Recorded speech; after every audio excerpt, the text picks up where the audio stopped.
नमस्कार इंदौर, मैं हूं सनिल और आप देख रहे हैं इंदौर टॉक का special segment in fun plug.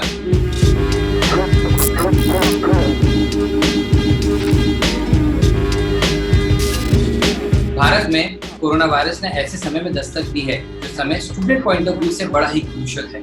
एक तरफ एग्जाम का प्रेशर तो वहीं दूसरी तरफ नए सेशन में कॉलेजेस में एडमिशन का टेंशन। ऐसे में शहर के तमाम कॉलेजेस के प्रबंधकों ने भी कई ऐसी व्यवस्थाएं की हैं ताकि इन विद्यार्थियों की परेशानी थोड़ी कम की जा सके। इसी सिलसिले में आज इन्फो अनप्लग में हमारे साथ बात करने के लिए मौजूद हैं Indore institute science and technology के ग्रुप ऑफ इंस्टीट्यूशंस के director general IRS Shri Arun S Bhatnagar ji. तो बहुत बहुत स्वागत है आपका इंदौर टॉक में।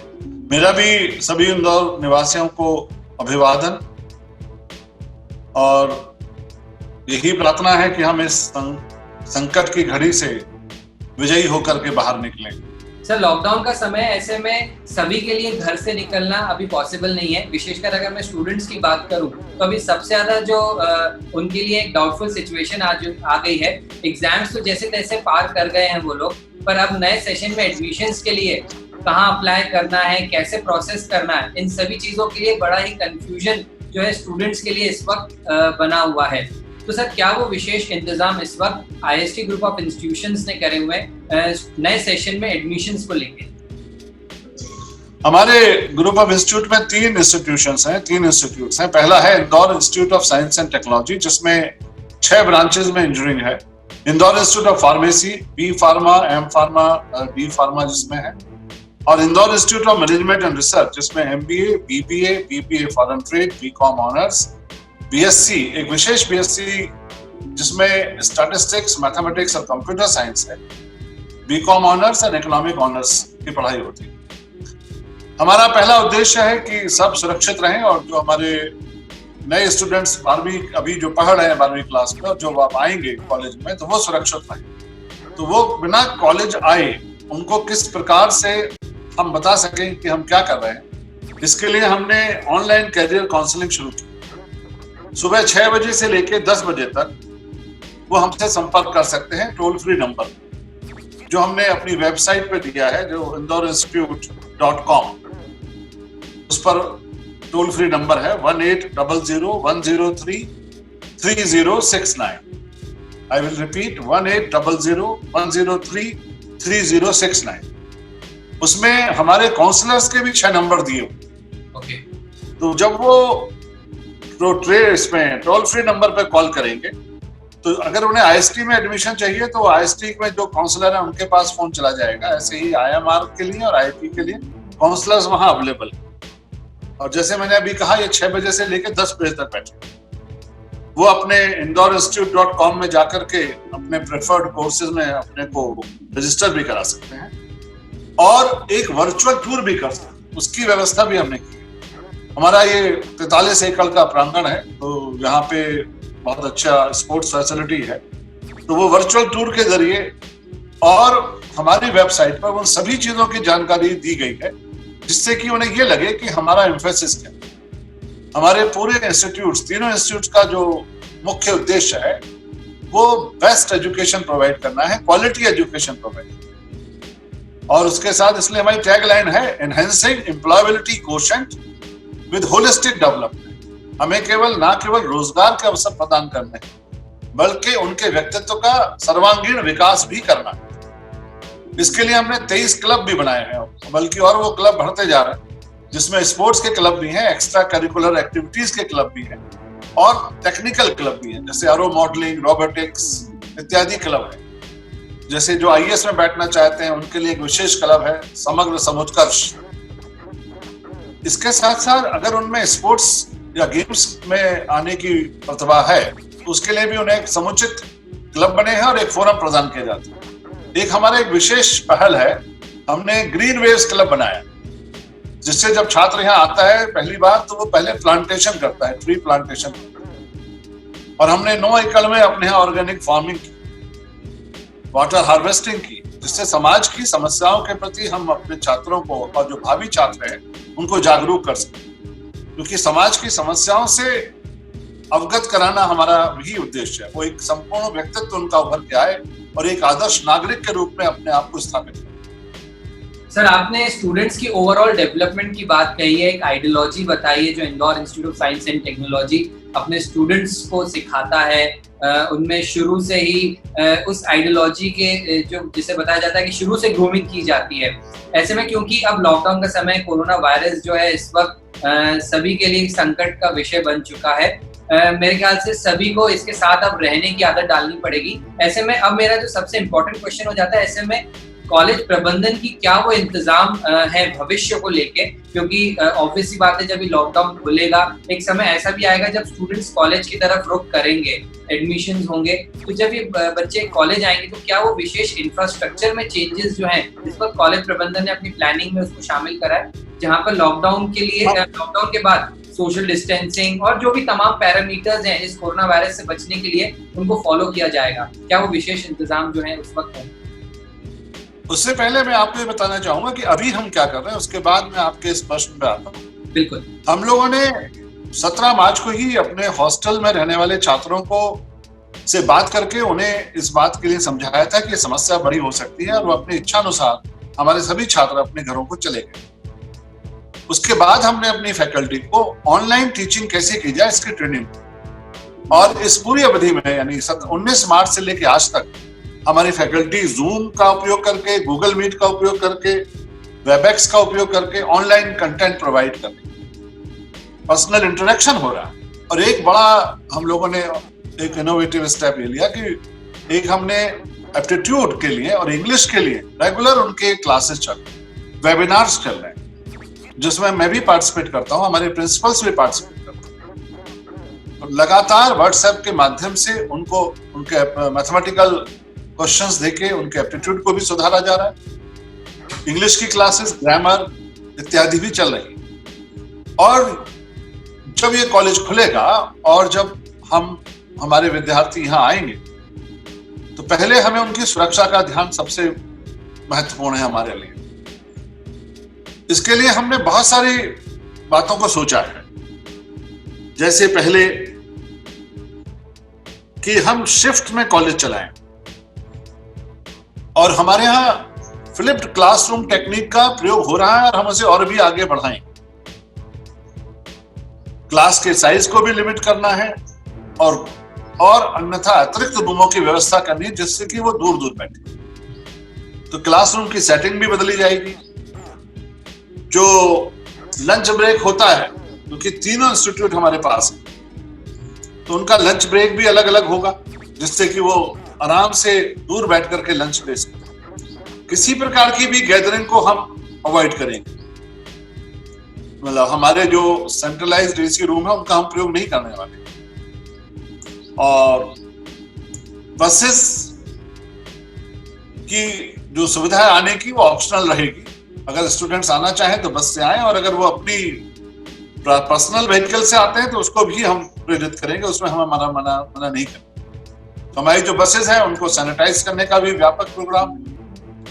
कॉलेज खुलने से पहले सारी बिल्डिंग को डिसइंफेक्ट किया जाएगा और जगह जगह हाथ धोने की व्यवस्था की जाएगी, साबुन रखे जाएंगे, क्योंकि ये एक ऐसा समस्या है जिसके साथ हमें जीना सीखना होगा। जी बिल्कुल।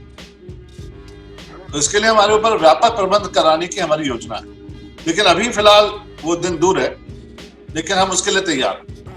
सर, आपने बहुत बड़े लेवल पे स्टडी पैटर्न की चेंज की बात करी थी, किस तरीके से आईएसटी ग्रुप ऑफ इंस्टीट्यूशंस जो है अपने तमाम सेंटर्स में अब नई पद्धति से स्टूडेंट्स को पढ़ा रहे हैं, क्योंकि लॉकडाउन का भी फॉलो करना था, कोरोना वायरस से बच्चों को भी बचा रहे उस चीज़ का भी इंतजाम करना था। ऐसे में ये जो नया स्टडी पैटर्न है किस तरीके से इसका पूरा मैनेजमेंट हो पा रहा है, कितना रिस्पॉन्स स्टूडेंट्स की तरफ से मिल पा रहा है? क्योंकि जनरली क्या हो जाता है, ऑनलाइन स्टडी माध्यम से ऐसा हो जाता है कई बार कि वन वे कम्युनिकेशन सेट हो, ऐसे में स्टूडेंट्स के हिसाब से कितना नया एक्सपीरियंस हो, वहीं टीचर्स के लिए भी कितना नया एक्सपीरियंस साबित हो रहा है? नहीं, निश्चित रूप से यह नया एक्सपेरिमेंट है, लेकिन जो अनप्रेसिडेंटेड क्राइसिस है उसको अनप्रेसिडेंटेड तरीके से ही सुलझाया जा सकता। तो हमने अपने को, अपनी मनस्थिति को हमें उसके लायक बनाना होगा कि भाई दिस इज द सिचुएशन। अब इस सिचुएशन का बेस्ट यूटिलाइजेशन कैसे किया जाए, इसका हमारा प्रयास है। इसके लगातार उनसे इंटरेक्शन भी कर कि जहां जहां उनकी समस्याएं हैं फैकल्टी उसको दूर कर। तो हमारे जो स्टूडेंट्स हैं, they are giving absolutely fantastic response. और पिछले सत्र में मैं ध्यान आपका आकर्षित करना चाहूंगा कि हमारा जो इस पूरी पद्धति का जो हमारा सिस्टम है, हम अपने इस पूरे तीनों इंस्टीट्यूशंस एक विशेष तरह से चलाते हैं, एक परिवार की तरह से चलाते हैं, जहां पे हर छात्र, हर फैकल्टी एक दूसरे से जुड़ा हो। आपको आश्चर्य होगा कि मैं और मेरे प्रिंसिपल्स अधिकतर सारे व्हाट्सएप ग्रुप में अवेलेबल। स्टूडेंट्स हमसे 1-to-1 इंटरेक्शन कर सकते, अपनी ग्रीवेंसेस शेयर कर सकते। It's like a family, is a big family, और वो हमसे बहुत जुड़े हुए। इसीलिए हमारा जो प्लेसमेंट था पिछले साल, वो बहुत अच्छा हो। पिछले बार आईएसटी में यानी इंजीनियरिंग कॉलेज में 100 से ज्यादा कंपनीज ने विजिट किया, 350 ऑफर आए। तो जितने भी एलिजिबल कैंडिडेट्स थे उनको जॉब मिला, और बड़ी बड़ी कंपनीज में मिला, like TCS, Infosys, Capgemini, Cognizant. और इंजीनियरिंग में हमारा पैकेज 12.40 लाख तक पहुंचा। फार्मेसी में 20 से ज्यादा कंपनी आई, जबकि हमारे स्टूडेंट 60 हैं फार्मेसी में, और 90 से ज्यादा ऑफर मिले। लुपिन, सिप्ला, कोलेब्रा, Piramal, Ajanta pharma, Mylan, Pfizer, Nestle जैसे कुछ नाम है। और यहां भी हाईएस्ट पैकेज 12 लाख से ऊपर पहुंचा। आईएमआर में 45 कंपनीज ने विजिट किया, और यहां भी एवरेज पैकेज 12 लाख से ऊपर पहुंचा। इसमें भी जो कंपनी आई हमारे यहाँ, वो Airtel, Vivo, Big Basket, Extra Marks, HSBC, Canara bank, ICICI Prudential, Policy Bazaar इत्यादि। तो क्योंकि हमारा उद्देश्य यह है कि हम अपने छात्रों का समग्र विकास करें, उनका कम्युनिकेशन बढ़ाएं, उनकी कॉमन सेंस को बढ़ाएं, और पढ़ाई के साथ साथ उनको एक ऐसा शेप दें कि वो ना इंडस्ट्री रेडी बन सके, मार्केट रेडी बन सके, और ना केवल जॉब मिले बल्कि उस जॉब में भी वो प्रगति। IIST, IIMR and IIP are leading groups for engineering, management and pharmacy studies in Indore. Under the visionary leadership of Captain of Industry Awardee Shri Arun S. Bhatnagar, IRS. 100% placement for eligible candidates, special courses for aptitude, personality development and skill courses in latest technologies like IoT, AI, machine learning and robotics, etc. by handpicked professionals, along with 26 clubs for extracurricular and sport activities, which prepare our students to be industry ready.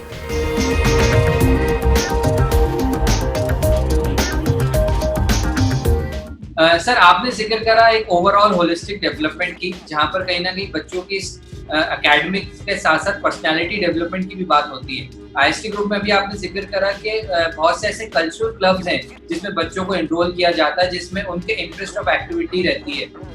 थोड़ा सा sir उस बारे में बता सकते हैं किस type के ये कल्चरल क्लब्स रहते हैं और किस तरीके से प्रोडक्टिव है बच्चों के लिए, कितने मददगार साबित होते हैं? नहीं, केवल कल्चरल नहीं, कल्चरल के साथ स्पोर्ट्स प्लस टेक्निकल, जैसे बाहा, रोबोटिक्स, एयर मॉडलिंग, ये क्लब्स हैं।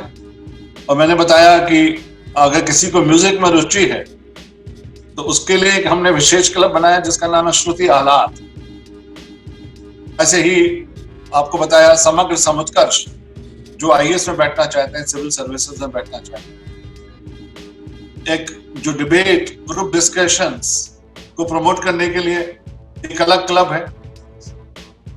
तो इसी प्रकार से हमारे जो एक नई चीज हम लोगों ने शुरू करी वो है special interest groups.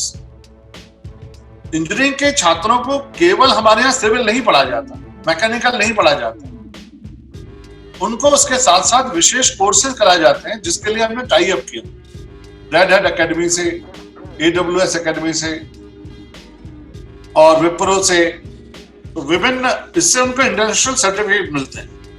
Red hat academy, माई, और उसके अलावा इन SITs में जो लेटेस्ट हैं, artificial intelligence, machine learning, cloud computing, जिससे उनकी स्पेशलाइज्ड उनको ट्रेनिंग हो और उनको इंटरनेशनल सर्टिफिकेशन भी। हमने टाई अप किया हुआ है वर्चुअल लैब आईआईटी दिल्ली से और ई यंत्रा के लिए आईआईटी बॉम्बे से। तो ये हर साल हम इंटर्नशिप भी अलग से कराते हैं और एक स्पेशल इंटरेस्ट ग्रुप भी अलग से। ऐसे ही फार्मेसी में हर साल के साथ उन्हें एक विशेष कोर्स करना पड़ेगा जिसमें उनको सर्टिफिकेट मिले। इससे उनका जो एम्प्लॉयबिलिटी कोशेंट है वो बढ़ता है। इसी तरीके से आईएमआर में मैनेजमेंट एंड रिसर्च हर साल जैसे बीए फर्स्ट ईयर में, बीकॉम फर्स्ट ईयर में, बीकॉम सेकंड ईयर में, बीकॉम थर्ड ईयर में, हर साल उनके साथ एक एक विशेष कोर्स उनको कराया जाएगा। ये जो यूनिवर्सिटी का सिलेबस है उससे एक्स्ट्रा। इसी तरीके से हमारे यहाँ करियर डेवलपमेंट सेल बना हुआ जिसमें खाली 5 फैकल्टी इसी बात के लिए कि उनके इंग्लिश को इम्प्रूव करें, कम्युनिकेशन को और 2 उसमें एप्टीट्यूड के अलग से हमारे वेरी कॉम्पिटेंट फैकल्टी है जो लगातार बच्चों के साथ जुड़ी हुई। इवन मैं बड़ा खुशी होती है मुझे देख करके कि वो व्हाट्सएप पर अभी भी उन्होंने ग्रुप बना रखा है निंजा, उसमें लगातार क्वेश्चंस दे। स्किल रैक से हमने एमओयू साइन किया हुआ है जिससे कोडिंग के बारे में बच्चों की बहुत इंप्रूवमेंट हो।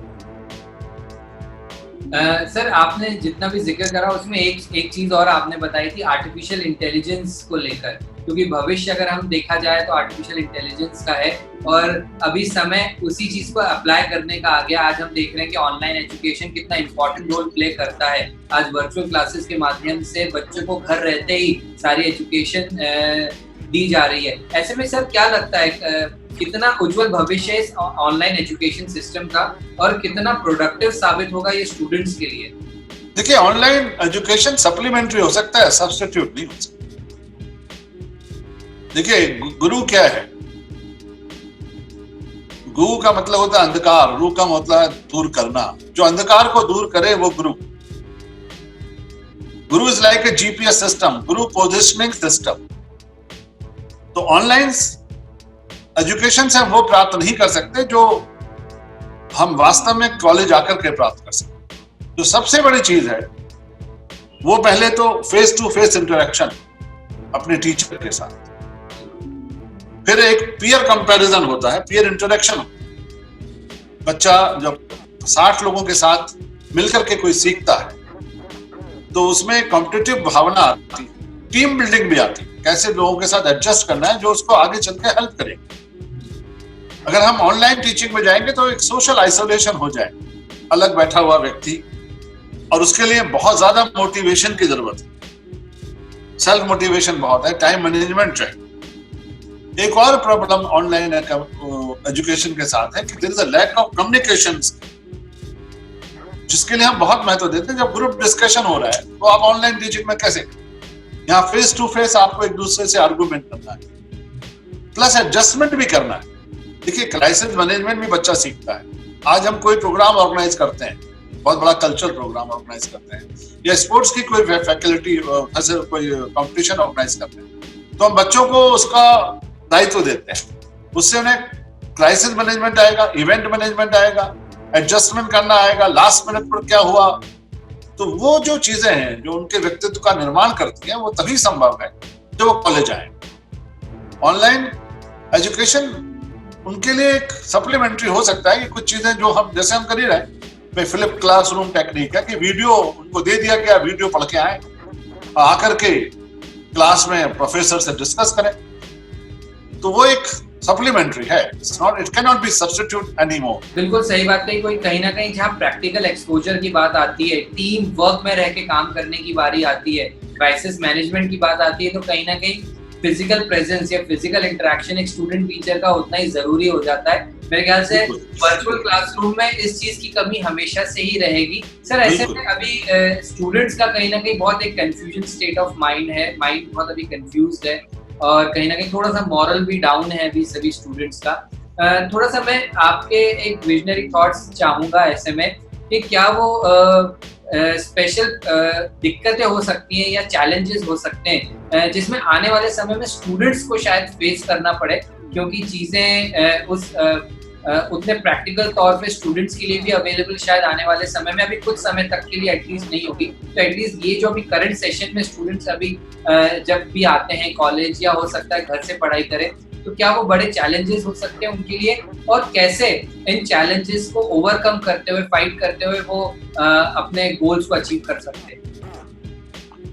जहां तक आईएसटी और आईपी और आईएमआर के विद्यार्थियों का सवाल है, उन्हें कोई कंफ्यूजन नहीं है, क्योंकि वो घर बैठे हुए अपने स्किल को एनहेंस कर रहे हैं। मुझे बताते बड़ी खुशी हो रही है, हमारे बहुत सारे स्टूडेंट्स ने हमारे पास सर्टिफिकेट कोर्सेरा के फ्री हमने कूपन्स है हमारे पास, उसके माध्यम से वो कोर्सेज कर रहे हैं। अभी मुझे कुछ स्टूडेंट्स ने भेजा कि उन्होंने 4 कोर्सेज कर लिए बैठे हुए। प्लस जैसे मैंने बताया कि उनका कम्युनिकेशन लेवल और एप्टीट्यूड के लिए हम उनको लगातार व्हाट्सएप पर क्वेश्चंस दे रहे हैं। तो मैंने उनसे यही कहा है कि इस पूरे अवसर का जो एक क्राइसिस है, इसको आप अपॉर्चुनिटी में बदलिए। पहली बार आप इतने दिनों के बाद अपने परिवार के साथ हैं, फ्री हैं, बहुत सारा समय आपका बच रहा है। तो एक नारा भी दिया है कि there should be 10% improvement in your mental, physical and spiritual level. और अपनी स्किल को एनहेंस करिए, कोई हॉबी भी कल्टीवेट करिए, जिससे कि जब कॉलेज खुले तो आपके पास कुछ और एक्स्ट्रा स्किल आपकी पर्सनालिटी में ऐड हो जाए, और वो इसका भरपूर लाभ ले रहे हैं। क्योंकि this is one of the opportunity जब हम अपने को जागृत करें और काम करें। तो इसी तरह से हमारे टीसीएस में भी एक आध कुछ कोर्सेज फ्री हैं। गूगल एनालिटिक्स, अभी हाल ही में मैंने उनको व्हाट्सएप ग्रुप पर हार्वर्ड यूनिवर्सिटी के कुछ कोर्सेज जो फ्री थे, उनकी लंबी लिस्ट है, वो भेजिए, उसका भी कुछ लोग प्रयोग कर रहे हैं। एक और है उडमी, उसमें भी 2-3 कोर्सेज फ्री हैं। तो हम लगातार अपने स्टूडेंट्स के साथ संवाद कर रहे हैं, डायलॉग चल रहा है। देखिए, आज सबसे बड़ी समस्या क्या है? Communication level. हमारे स्टूडेंट्स के साथ हमारा कम्युनिकेशन लेवल कभी भी ब्रेक नहीं होना चाहिए। हमें खुशी है कि हमारा तीनों इंस्टीट्यूट्स की जो फैकल्टी है वो बहुत ही डेडिकेशन के साथ, तीनों प्रिंसिपल्स इसी पूरे कार्य में लगे हुए हैं। तो जो लोग पूछते हैं कि आप लोग क्या फ्री है, हमने कहा नहीं, हम लोग बिल्कुल फ्री नहीं। सुबह से शाम तक हम अपने स्टूडेंट्स के साथ जुड़े हुए, वेबिनार के माध्यम से। आज ही एक वेबिनार हुई कि भाई सप्लाई चेन में क्या डिसरप्शंस हो सकता है। उससे पहले एक वेबिनार हुई फार्मास्यूटिकल इंडस्ट्री की मार्केटिंग में क्या समस्याएं आ सकती। अभी हमारा कंप्यूटर साइंस डिपार्टमेंट 2-3 वेबिनार करा रहा है, केमिकल इंजीनियरिंग डिपार्टमेंट करा रहा है। तो सीरीज ऑफ वेबिनार्स आज हो रही है, जिसमें हम प्रोमिनेंट स्पीकर्स को बुला रहे हैं। आज मेरे ख्याल से आज के वेबिनार में 108 स्टूडेंट्स थे जो सप्लाई चेन की थी। मैंने भी एड्रेस किया, और फैकल्टी जो बाहर से गेस्ट हमारे डिस्टिंग्विश स्पीकर्स हैं वो भी। और हम राजीव गांधी प्रौद्योगिकी विश्वविद्यालय के तत्वावधान में बहुत जल्दी फैकल्टी डेवलपमेंट प्रोग्राम भी कर रहे हैं, जो नेक्स्ट मंडे, ट्यूसडे, वेडनेसडे को होगा। तो इसलिए यही है कि इस पूरे जो क्राइसिस है उसमें हमको अपने अंदर की जो आंतरिक शक्ति है उसको बढ़ाना और एक नए व्यक्तित्व के साथ सामने आना है। आपकी बातों से ये बात तो मुझे पक्की हो गई, कहीं ना कहीं इस क्राइसिस में जो एजुकेशन साइकिल है उसको कहीं ना कहीं ब्रेक नहीं मिला है, और जो एजुकेशन और जो नॉलेज बिल्डिंग का जो कारवां है वो बना हुआ है स्टूडेंट्स और टीचर्स के बीच में, वहाँ कहीं भी रोकथाम नहीं लगी है। ये बात शायद आपकी बातों से सुनिश्चित हो जाती है। सर, ऐसे में क्या वो मोटिवेशनल वर्ड्स हो सकते हैं Indore institute science and technology group of institutions के डायरेक्टर जनरल की ओर से अपने स्टूडेंट्स के लिए, साथ ही साथ सर उनके पेरेंट्स के लिए भी, क्योंकि स्टूडेंट्स इस वक्त अपने घरों में हैं, अपने पेरेंट्स के साथ में हैं, तो क्या वो मोटिवेशनल वर्ड्स उन पेरेंट्स के लिए भी हो सकते हैं, ताकि थोड़ा बहुत उस मोटिवेशन का शेयर उन बच्चों तक और उनकी फैमिली तक, उनके पेरेंट्स तक भी पहुंचे? क्या वो स्पेशल वर्ड्स होंगे सर आपके तरफ से? देखिए, सबसे ज्यादा जो मोटिवेशनल वर्ड है जो मैं अक्सर अपने स्टूडेंट से कहता हूं, वो आप दीपो भवा, अपने दिए स्वयं बनो।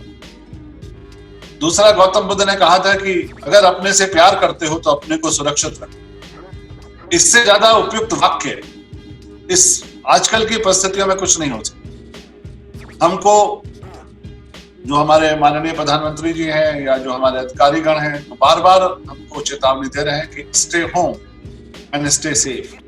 ये समस्या 1-2 महीने की नहीं है, समस्या काफी दिनों की। जब तक इसका वैक्सीनेशन नहीं आएगा हमें इस समस्या से जूझना और इस समस्या के साथ चलना। तो जो नॉर्म्स हैं उनका पालन करें और जो उपाय बताए गए हैं आयुष मंत्रालय के द्वारा और जो भी हमारे टीवी के माध्यम से जो हमें प्रचारित किया जा रहा है उन सब चीजों का प्रयोग करें। एक ही बात मैंने लिखी थी जो इंदौर की जनता के लिए भी है और पेरेंट्स के लिए भी है और स्टूडेंट्स के भी है। मैं कुछ कविताएं भी लिखता हूं, तो 4 लाइनें मैंने इसी परिप्रेक्ष्य में लिखी थी। नीलकंठ का ध्यान कर, नीलकंठ का ध्यान कर, विष की गति को थाम दे। नीलकंठ का ध्यान कर, विष की गति को थाम दे। आओ हम सब मिलकर सारे संघर्ष को नव आयाम दे। दृढ़ करें संकल्पों को विश्वासों की नींव पर, दृढ़ करें संकल्पों को विश्वासों की नींव पर। मां भारती को इस विषम रण में विजय का उपहार दे। तो हमारा कर्तव्य है कि जो इंदौर स्वच्छतम शहर है भारत का, वो इस पूरे क्राइसिस से बाहर निकलेगा।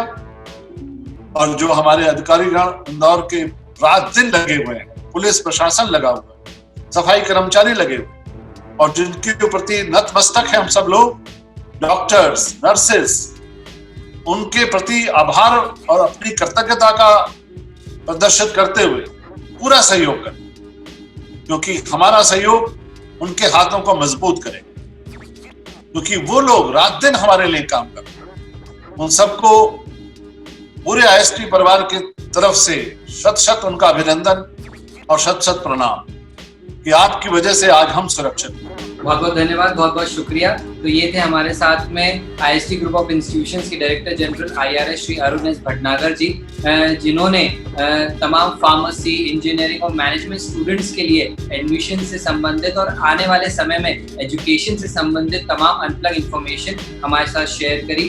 वीडियो आपको कैसा लगा कृपया करके कमेंट बॉक्स में जरूर बताएं। इस वीडियो को शेयर करें ताकि सारी अनप्लग इंफॉर्मेशन दूसरों तक भी पहुंचे। और अब इंदौर के साथ साथ भोपाल की भी सारी अपडेट्स के लिए जुड़े भोपाल टॉक से। धन्यवाद।